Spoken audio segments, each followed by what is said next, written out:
His Darkling Creature by Èirgrude Ma, illustrated by Art Gaines. Chapter 1. Rapture, the Wild Dance. The desert girl sits with me in the sand, her head resting on my shoulder.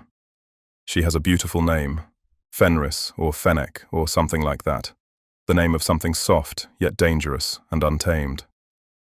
I should ask her in the morning. Our light-colored hair is intermingled and flows down over our backs, over the heavily embroidered and tasseled blanket that tightly wraps us both.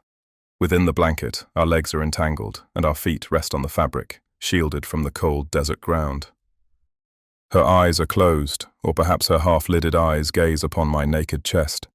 Her breast gently rises and falls with long, slow breaths, and I can feel the wind of it on my neck, like the cool night breezes of the desert after a scorching day. Her face is painted with the tribal markings of her family. If she becomes my woman, she will paint her face with new markings at our festivals and wild dances, those of my own kin.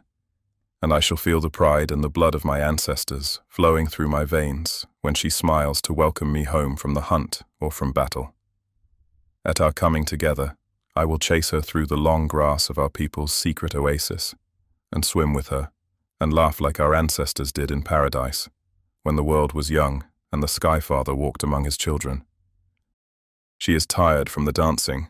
I felt her quivering with exertion toward the end of the rite, when she threw herself at me and I held her aloft for as long as I could, and as long as the pipers had wind in their lungs and the minstrels still had strength in their fingers to strum upon their lyres. It was a competition of strength and grace to see which man could hold his dancing partner aloft the longest, and how long the girl could float with arms and legs outstretched before they began to droop. Some girls tied ropes to their ankles and wrapped the other ends around their wrists, crisscrossed, in order to give themselves an advantage, but this rarely accomplished its intended effect.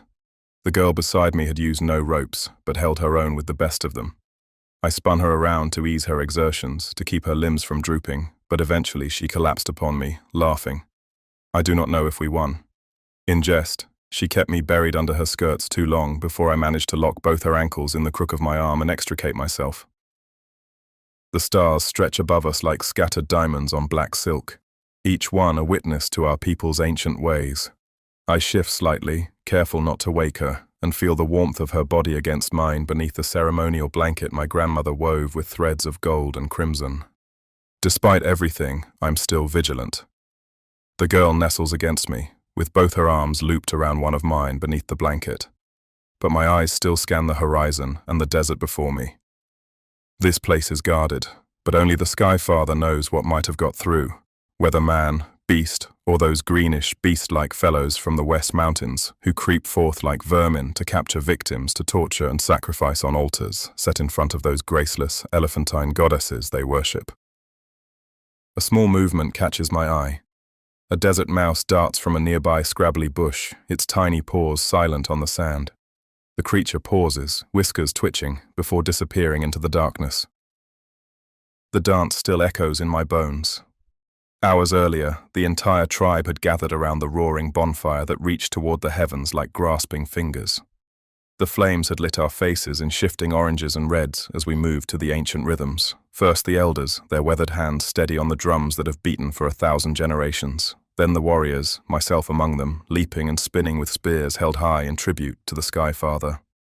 She was magnificent. Her feet barely touched the sand as she whirled with the other maidens, the bells in her hair and tied to her ankles and thighs tinkling like treasure. When the final crescendo came, and tradition demanded she choose her partner for the final dance, her eyes found mine across the fire. The memory of her narrow waist in my strong hands as we spun together still sends heat through my chest. The Sky Father smiled upon our celebration.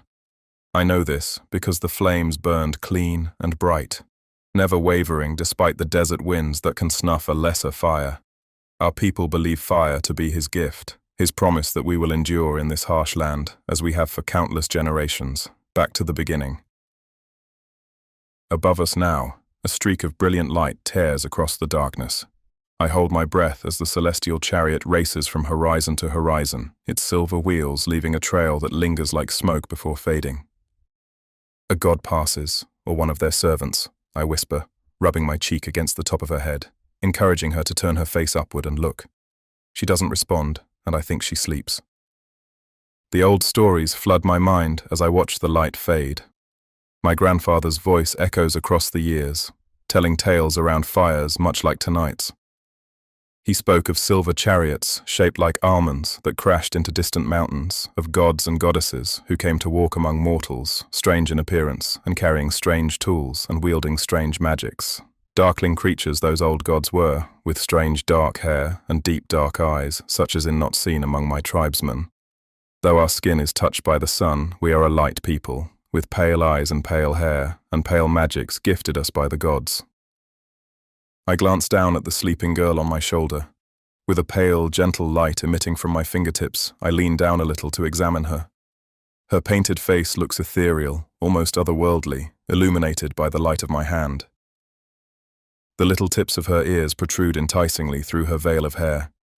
Her beauty honors the gods as surely as the gracefulness of her steps honors her father's house. The thought sends an unexpected chill through me. Her breathing deepens against my neck, and I feel cool fingers brush against my ribs. The mouse returns, bolder now, investigating the scattered remains of grain that fell from our offering baskets during the dance. His dark, beady eyes reflect starlight as he works, gathering provisions for his mate and babes. In this, the Sky Father provides for even the least of his peoples, the race of mice, which we call Vosliniek, who follow the pattern he has ordained for them without complaint, to live and die and scurry and gather family around him in his little fortress burrow. The fire is turning to glowing coals behind us, but whatever heat still flows from it is blocked by the peak of the dune over which we climbed, to be together here alone. If the cold grows any greater, I will pick her up and carry her to the warmth of the tents.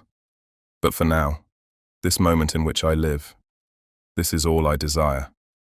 I see the future stretched out before me, and the past that shaped me. I am content. I contemplate all in silence, the weight of the desert girl's trust, the blessings of the Sky Father, the eternal dance of the stars above this endless sand. Tomorrow will bring duties and decisions, turbulence and war, the threat of soulless enemies and the dangers of the hunt. But in this moment, there is peace.